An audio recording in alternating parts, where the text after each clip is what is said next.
Hello বন্ধুরা, আমি সহেলি। আজকের রেসিপি ম্যাঙ্গো কেক। প্রথমে আমরা বিস্কিট আর সুজি একসাথে মিক্সিতে গুঁড়ো করে নেব। এবার আমরা বিস্কিট আর সুজির মিশ্রণটিকে ফিল্টার করে নেব।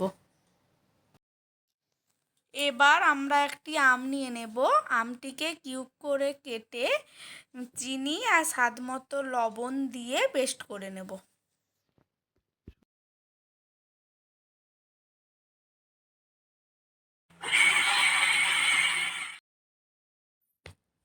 এবার আমরা আমের পেস্টটা আগে যে বিস্কিট আর সুজিটা গুঁড়ো করে রেখেছিলাম একসাথে মিশিয়ে নেব।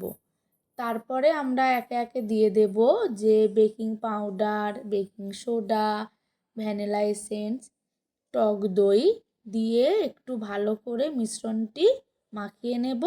তারপরে একটু অল্প পরিমাণে তেল দিয়ে দেব।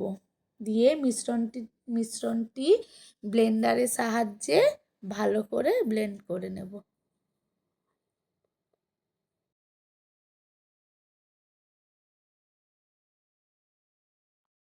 এবার একটি কেক টিন নিয়ে ওর মধ্যে বাটার পেপার কেটে অয়েল ব্রাশ করে ব্যাটারটা ঢেলে দেব।